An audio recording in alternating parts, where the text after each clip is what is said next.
சின்ன மருமகள்ல அடுத்து என்ன நடக்க போகுதுன்னு வாங்க பார்க்கலாம்.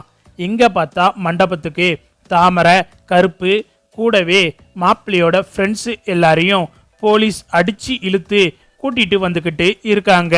அப்பந்தான் தாமரை வேகமா வந்து ராஜாங்கத்துக்கிட்ட, மாமா இந்த கல்யாணம் நடக்கக்கூடாது மாமா, மாப்பிள்ளை ரொம்ப மோசமானவன் மாமா, மாப்பிள்ளை நல்லவனே கிடையாது, ஈஸ்வரி அத்தை பார்த்துருக்க மாப்பிள்ளை நல்லவனே கிடையாது மாமா அப்படின்னு சொல்லிட்டு தாமரையை பார்த்தா அப்படியே ஜாடா மாடையா ஈஸ்வரியை பற்றி சொல்லவும் இங்க ஈஸ்வரிக்கு அப்படியே பத்திக்கிட்டு எரியுது.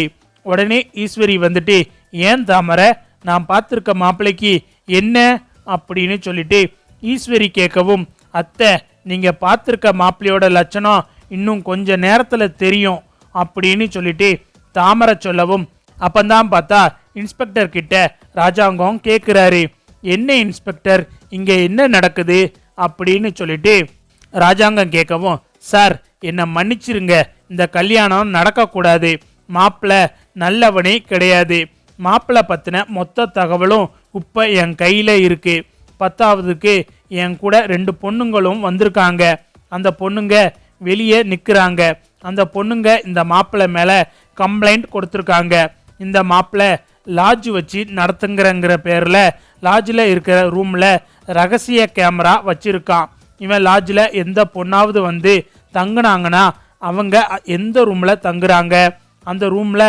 அவங்க என்ன பண்ணுறாங்க ஏது பண்ணுறாங்கன்னு சொல்லி அந்த பொண்ணுங்க செக் அவுட் பண்ணுற கடைசி நிமிஷம் வரைக்கும் அந்த பொண்ணுங்களை அக்கு வேறா ஆணி வேறா கேமரா வச்சு மொத்தமாக வாட்ச் பண்ணி இருக்கானுங்க. அந்த ரூமுக்குள்ளே அந்த பொண்ணுங்க அவங்களோட பாய் ஃப்ரெண்டோட தங்கி இருக்கிற சில சொல்ல முடியாத வீடியோக்கள்லாம் இவன் வச்சிருக்கான். 10வதுக்கு அந்த பொண்ணுங்க ட்ரெஸ்ஸு மாற்றுறதுல இருந்து அந்த பொண்ணுங்க அந்த ரூமில் என்ன பண்ணாலும் அதை வீடியோவாக எடுத்து வச்சு அந்த பொண்ணுங்களை மிரட்டுறதுல இருந்து அந்த பொண்ணுங்களை தன்னோட ஆசைக்கு அடிபணிய சொல்லி எல்லா வேலையும் இந்த நிற்கிறான் பாருங்க, இவன் அவ்வளவு வேலையும் பார்த்துருக்கான்.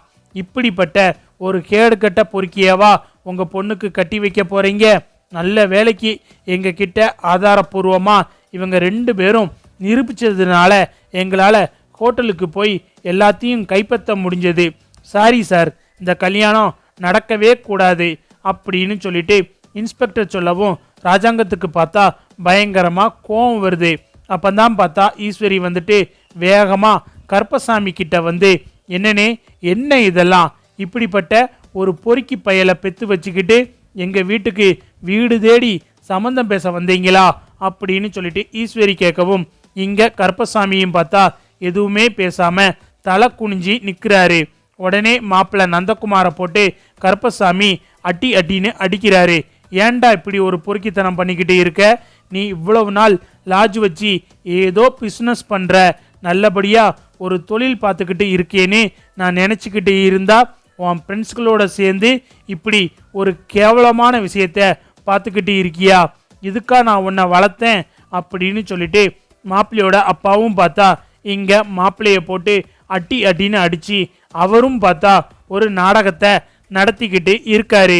சார் நாங்கள் மாப்பிள்ளையை முதல்ல கைது பண்ணணும் அப்படின்னு சொல்லிட்டு இன்ஸ்பெக்டர் சொல்லவும், சார் என்னை நீங்கள் அவ்வளோ சீக்கிரம் அரெஸ்ட் பண்ணிட முடியாது, நீங்கள் முதல்ல என் வக்கீல்கிட்ட பேசுங்க அப்படின்னு சொல்லிட்டு மாப்பிள்ளை சொல்லவும், நீ பார்த்துருக்க வேலைக்கு எவ்வளோ பெரிய வக்கீல் வந்து இங்கே பேசினாலும் நீ ஆயுசுக்கு உள்ளதாண்டா இருக்கணும் அப்படின்னு சொல்லிட்டு இன்ஸ்பெக்டர் சொல்லவும் மாப்பிள்ளைக்கு பார்த்தா பயம் வந்துடுது.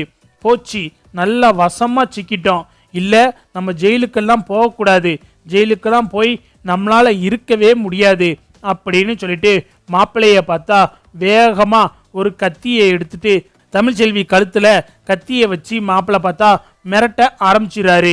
தமிழ்ச்செல்வி கழுத்தில் மாப்பிள்ளை கத்தியை வச்சதும் ராஜாங்கம், சேது, கண்மணி எல்லாத்துக்கும் பார்த்தா பயங்கரமாக அதிர்ச்சியாக இருக்குது. சேதுக்கு பார்த்தா பயங்கரமாக கோவம் வருது. ஏய் என்னடா பண்ணிக்கிட்டு இருக்க அப்படின்னு சொல்லிட்டு சேது கேட்கவும், நீங்கள் இப்போ மட்டும் என்ன வெளியே விடலன்னு வைங்க, இவ கழுத்தை இப்படியே அறுத்துருவேன் அப்படின்னு சொல்லிட்டு மாப்பிள்ளை மிரட்டவும், ஏய் விட்டுடா அப்படிலாம் எதுவும் பண்ணிடாத அப்படின்னு சொல்லிட்டு இங்கே மோகனா அப்பத்தா எல்லாரும் பார்த்தா பதறுறாங்க. அப்பந்தான் பார்த்தா ராஜாங்கம், இன்ஸ்பெக்டர் என்ன பார்த்துக்கிட்டு நின்றுக்கிட்டு இருக்கீங்க, ஏதாவது பண்ணுங்க அப்படின்னு சொல்லிட்டு ராஜாங்கம் சொல்லவும், இனி ஒரு அடி யாரும் எடுத்து வைக்கக்கூடாது, என் பக்கம் இனிமே யாராவது ஒரு அடி எடுத்து வச்சு வந்தீங்க இவ கழுத்தை அப்படியே அறுத்து போட்டுருவேன் அப்படின்னு சொல்லிட்டு மாப்பிள்ளை நந்தகுமாரை பார்த்தா மிரட்டிக்கிட்டு இருக்காரு. இங்க பார்த்தா தமிழ்ச்செல்வி நின்றுக்கிட்டு இருக்காங்க. தமிழ்ச்செல்வி கழுத்துல பார்த்தா மாப்பிள்ளை கத்தியை வச்சு மிரட்டிக்கிட்டு இருக்காரு. ராஜாங்கம் சேது எல்லாரும் பார்த்தா பதறிக்கிட்டு இருக்காங்க. டேய் அவளை எதுவும் பண்ணிராதடா அப்படின்னு சொல்லிட்டு சேது சொல்லிக்கிட்டு இருக்காரு.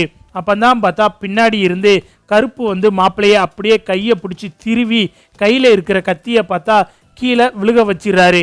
ஏண்டா என் தங்கச்சி கழுத்துலயே கத்தி வைக்கிறியா அப்படின்னு சொல்லிட்டு கருப்பு பார்த்தா மாப்பிள்ளைய போட்டு அட்டின்னு அடிக்கவும், இன்ஸ்பெக்டரும் பார்த்தா மாப்பிள்ளைய அரெஸ்ட் பண்ணிடுறாங்க. மாப்பிள்ளைய அரெஸ்ட் பண்ணி மண்டபத்துல இருந்து கூட்டிட்டு போயிடுறாங்க. அப்பந்தான் தமிழ்கிட்ட ராஜாங்கம் சேதெல்லாம் வந்துட்டு, நல்ல வேலைக்குமா உன் கழுத்துல அவன் கத்தி வச்சிருந்தான், உன்னை ஏதாவது கத்தியை வச்சு அறுத்திருந்தானா என்ன ஆகுறது அப்படின்னு சொல்லிட்டு ராஜாங்கம் சொல்லவும், ஐயோ மாமா அதான் ஒன்றும் ஆகலைல்ல, ஏன் வருத்தப்படுறீங்க அப்படின்னு சொல்லிட்டு தமிழ் சொல்லவும், அப்பத்தா மோகனா வந்துட்டு, தமிழ் உனக்கு ஒன்றும் இல்லைல்ல அப்படின்னு சொல்லிட்டு மோகனா அப்பத்தா எல்லாரும் கேட்கவும், ஐயோ அப்பத்தா ஒன்றும் இல்லை, அதான் கருப்பு அண்ணன் வந்து அவனை பிடிச்சிட்டாங்கல்ல, ஒன்றும் இல்லை அப்பத்தா அப்படின்னு சொல்லிட்டு தமிழ் சொல்லிக்கிட்டு இருக்காங்க. அப்பந்தான் தமிழ் ராஜாங்கத்துக்கிட்ட வந்து கையெடுத்து கும்பிட்டு, மாமா நான் சொல்றத கொஞ்சம் கேளுங்க மாமா, கண்மணி என்ன விருப்பப்படுறாளோ அதை நடத்தி வைங்க மாமா, கண்மணி ஆறுமுகமும் மனசார விரும்புறாங்க மாமா, இவங்க 2 பேத்துக்கும் கல்யாணம் பண்ணி வைங்க மாமா அப்படின்னு சொல்லிட்டு தமிழ் கேட்கவும், ராஜாங்கம் பார்த்தா எதுவுமே பேசாம அமைதியா இருக்காரு. அப்பந்தான் சேதுவும் வந்துட்டு, ஆமாப்பா கண்மணி என்ன விருப்பப்படுறாளோ அதே செய்வோமே, அவ விருப்பத்துக்கு மீறி என்னப்பா இருக்கு அப்படின்னு சொல்லிட்டு சேதுவும் சொல்லவும், நீ சொல்லிட்டே சேது, அப்புறம் என்ன ஆறுமுகம் போய் மேடையில் உட்காரு அப்படின்னு சொல்லிட்டு ராஜாங்கம் சொல்லவும், ஆறுமுகத்துக்கு பார்த்தா பயங்கரமா சந்தோஷமாயிருது.